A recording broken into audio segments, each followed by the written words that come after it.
nothing could be worse than, losing a loved one through suicide.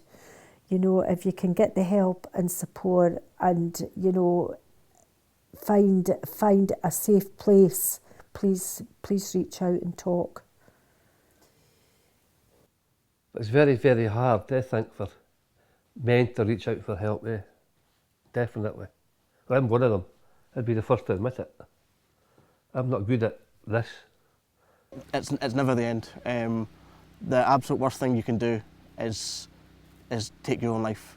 There's so much help out there. Keep doing what you love doing. Don't stop exercising. Don't stop doing the things that you love that gets you out of the house. There's absolutely nothing wrong with fragility and vulnerability. If anything, it's actually really endearing and it's authentic to feel like that and show your emotions like that. So keep going, seek help, always talk about it and never shut yourself away. It's something that's hit hard, especially in recent years. I've lost quite a few friends to suicide, and more closely I've lost my brother Kev.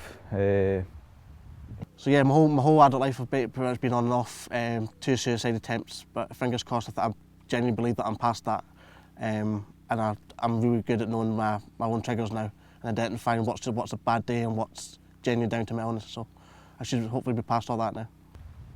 He struggled throughout his life with addictions, and for a lot of years he had my mum as basically a counsellor, but once she died he was left with nowhere to go, nowhere to get his stuff out, and he thought he was better off. He thought everybody was better off without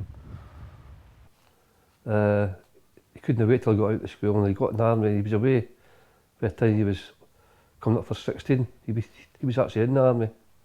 Then he went through Iraq and all that sort of stuff, and I think that's where his problem started, really. Just got worse and worse. Round about October, November 2019, things started to deteriorate quite rapidly with him, and it was just like, a switch that just, he wasn't the same person. It's a day I'll never forget. I was laying out trees, and my younger brother Brendan, he had phoned me and basically said, try to get hold of Kev.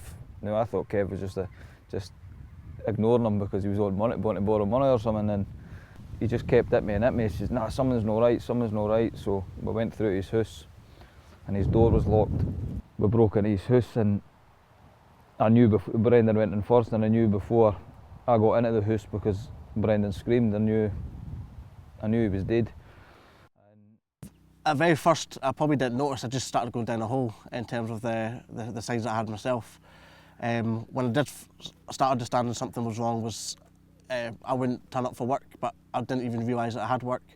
It'd be 3-4 days maybe with the curtains shut, not checking my phone, not doing anything, self-neglect in terms of hygiene, not stopping going to social things, contacting people, being in and around any sort of social environment, at the fear of people noticing something was wrong and having to answer questions and feel that you're bringing other people down. We thought, we'll catch up with Mark in the morning, and at some point through the night he took his own life, and it was just, no words can express. It was almost like a bomb going off in your living room. It was just, the worst experience any family could experience. And it's left a huge hole in our lives.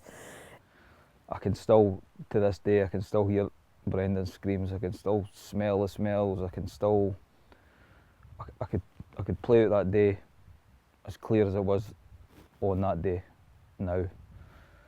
I've obviously learnt that suicide, it doesn't just affect you. I think there was a stat I read the other day. Apparently it affects on average 137 people per suicide attempt as a knock-on effect. I'm really close to all my family, but my mum especially obviously has gone through everything with me. And the burden of surviving suicide but knowing the effect you've had on others, I've still got to carry that every day.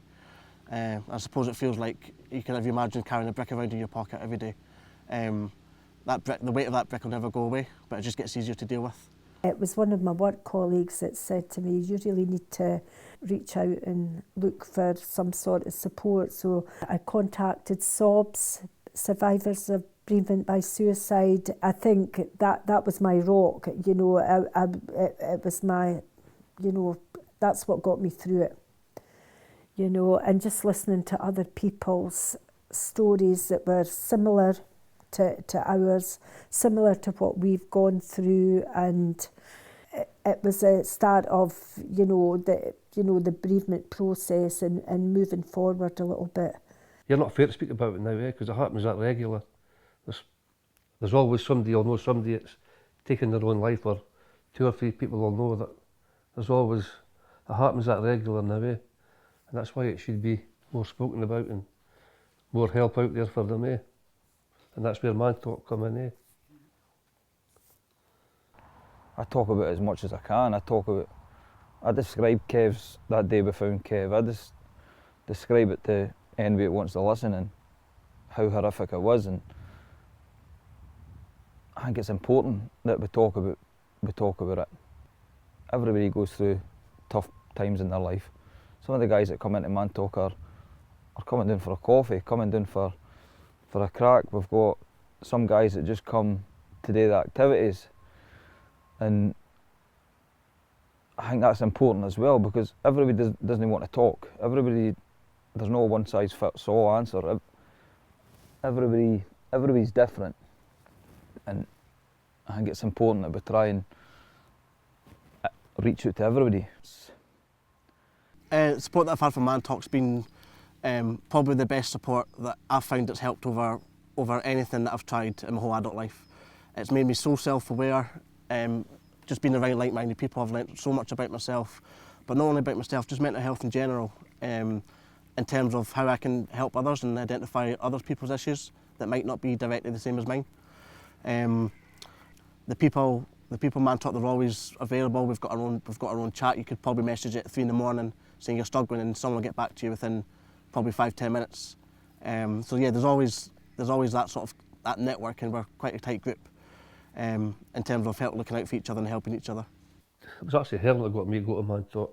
I probably wouldn't have been there yet. It was just probably her just saying, we'll go up, and I went up, and I've been going ever since. It's probably about 1.5 years now. And it does help, definitely helps you.